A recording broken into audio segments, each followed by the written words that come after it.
সমস্ত সবজি দিয়ে সে শুক্তো হোক কিংবা চচ্চড়ি বাঙালির সব সময়ের ভীষণ পছন্দের। আজ সেই রকমই সমস্ত সবজি দিয়ে সম্পূর্ণ নিরামিষ এমন একটা পদ নিয়ে এসেছি যেটা থাকলে এই গরমেতে আর কিছু থাক বা না থাক পুরো ভাত খেয়ে নিতে পারবেন পরম তৃপ্তিতে। দুর্দান্ত সুস্বাদু এবং ততটাই স্বাস্থ্যকর এই পদ খুব সহজে শিখে নিতে সঙ্গে রইলাম আমি ঋতুপর্ণা। আপনারা দেখছেন ঋতুর রান্নাঘর। আপনাদের বলেইছিলাম যে এখানে অনেক সবজি লাগবে।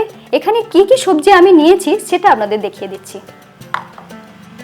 আমি এখানে নিয়েছি সজনের ডাঁটা, সাথে নিয়েছি 10-12টার মতন বিনস। বিনসের পরিবর্তে আপনারা বরবটিও ব্যবহার করতে পারেন কিংবা দুটো একসাথেও ব্যবহার করতে পারেন। শুক্তোতে যেমন আমরা কাঁচকলা ব্যবহার করি সেটাও নিয়েছি একটা। আর এখানে দুটো মিডিয়াম সাইজের রাঙালু নিয়েছি। আমি এখানে ছোট সাইজের ছাঁচি কুমড়ো ব্যবহার করছি, আপনারা কিন্তু বড় সাইজের ছাঁচি কুমড়ো থেকে কিছুটা কেটে নিতে পারেন। আর এখানে নিয়েছি 6-7টার মতন সিম, আর লাগছে দুটো মিডিয়াম সাইজের গাজর। আমি এখানে এই সবজিগুলো ব্যবহার করছি, আপনারা কিন্তু প্রয়োজন অনুযায়ী এই সবজিগুলোকে একটু এদিক ওদিক করে নিতে পারেন।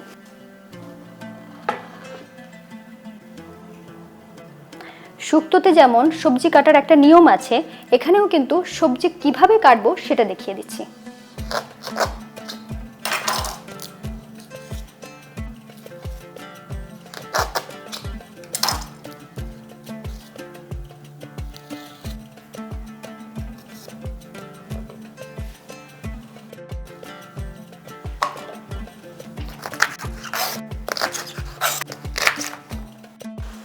বিনসটাকে একটু বড় রেখে কেটেছি।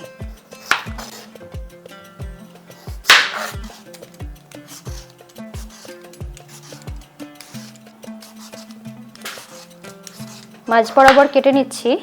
নেওয়ার পরে এইভাবে 4 টুকরো করে নিয়েছি।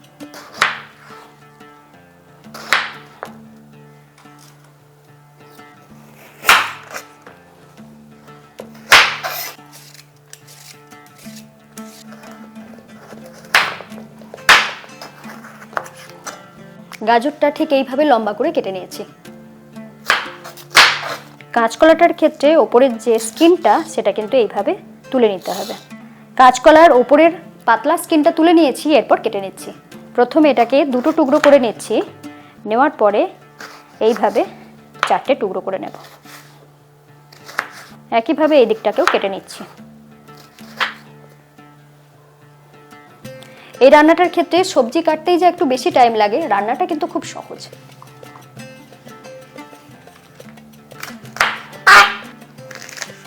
সিমটাকে শুধু মাঝ বরাবর এইভাবে কেটে নিচ্ছি। সব শেষে রয়েছে রাঙালু, এটাকে খোসা ছাড়িয়ে লম্বা করে কেটে নেব।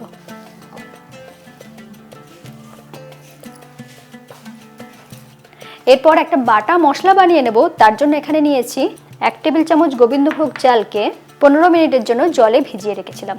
আর লাগছে 1/2 কাপ কুড়ানো নারকেল, নিয়েছি 1 চা চামচ গোটা জিরে, দিচ্ছি গোবিন্দভোগ চাল। গোবিন্দভোগ চালটা দিলে এখানে গন্ধটা খুব সুন্দর আসবে। এর পরিবর্তে আপনারা চালের গুঁড়োও ব্যবহার করতে পারেন।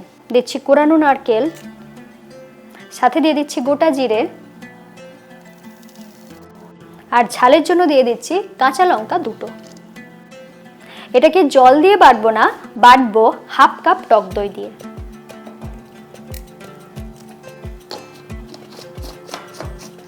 এরপরে এটাকে একদম মোলায়েম করে বেটে নেব।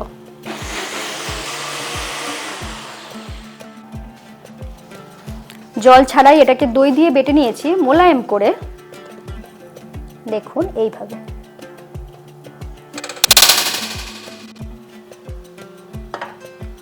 দিয়ে দিচ্ছি 1 চা চামচের মতন ঘি। এই রান্নাটার বিশেষত্ব হলো লাগে খুব কম তেল মশলা, খেতে কিন্তু দুর্দান্ত। আমি এখানে ঘি ব্যবহার করেছি, আপনারা চাইলে সর্ষের তেল ছাড়া অন্য যে কোনো তেল ব্যবহার করতে পারেন। ঘি বেশ ভালো মতন গরম হয়ে গিয়েছে। এরপর প্রথমে শক্ত সবজিগুলো দিয়ে দেবো, যেগুলো সিদ্ধ হতে বেশি সময় লাগবে। দিয়ে দিচ্ছি রাঙালু, ডাঁটা, গাজর, কাঁচকলাটাও সিদ্ধ হতে একটু সময় লাগে, সেজন্য এখনই দিয়ে দিচ্ছি। আর দিয়ে দেব ছাঁচি কুমড়ো। সিম আর বিনস যেহেতু খুব তাড়াতাড়ি সিদ্ধ হয়ে যাবে সেই জন্য একটু পরের দিকে ব্যবহার করব। প্রথমে একটু ভাজা ভাজা করে নেব।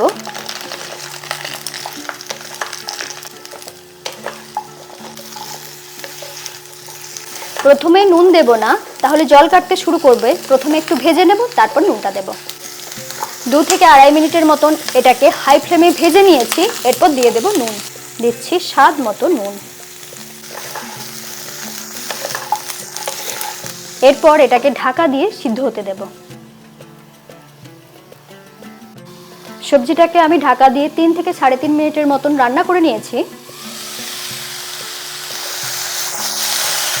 দেখুন অনেকটাই নরম হয়ে গিয়েছে। এই সময় দিয়ে দেব হাফ কাপ জল। জলটা দিলাম যাতে তাড়াতাড়ি সিদ্ধ হয়ে যায়। এরপর আবারও এটাকে ঢাকা দিয়ে রান্না করে নেব।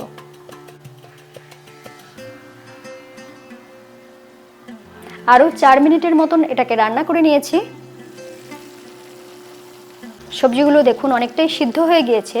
ঠিক এই সময়ে এরপরে বিনস আর সিম এই দুটোকে দিয়ে দেব।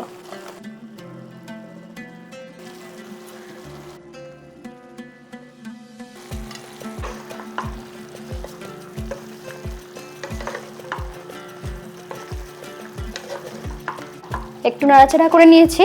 এরপর আবারও এটাকে ঢেকে রান্না করে নেব যতক্ষণ না সিদ্ধ হচ্ছে। আরো 3 মিনিটের মতন এটাকে রান্না করে নিয়েছি। দেখুন সব সবজি মোটামুটি নরম হয়ে গিয়েছে। ঠিক এই সময় দিয়ে দেব বেটে রাখা মশলা।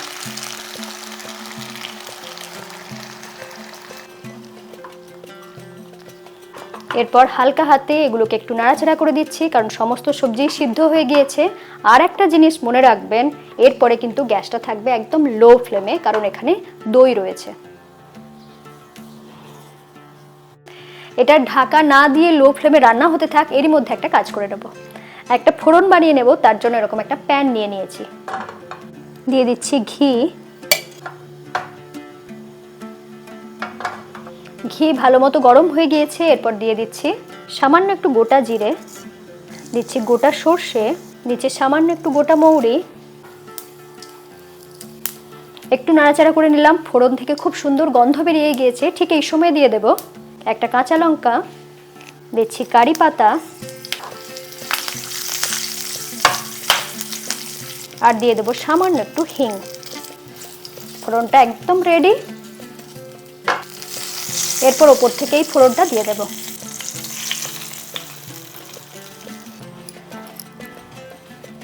এখানে যেহেতু দই ব্যবহার করেছি সেই জন্য টেস্টটাকে ব্যালেন্স করার জন্য দিয়ে দিচ্ছি কিছুটা চিনি। সমস্ত কিছু এরপরে ভালো করে মিশিয়ে নিচ্ছি। এরপরে ঢাকা দিয়ে স্ট্যান্ডিং টাইমে রেখে গরম গরম সার্ভ করে দেব। ওপর থেকে সাজানোর জন্য দিয়ে দিচ্ছি সামান্য একটু কোরানো নারকেল।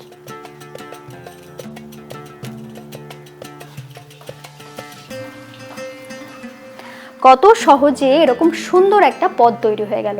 নিশ্চয়ই আপনারা বানাতে চাইবেন। লিখে জানাতে ভুলবেন না কেমন লাগলো এই রেসিপিটা। এখনো কি চ্যানেলটা সাবস্ক্রাইব করেননি?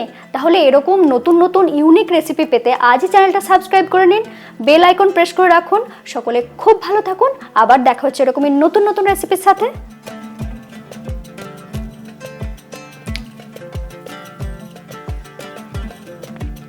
অসম্ভব ভালো রেসিপি, অবশ্যই বানিয়ে খান।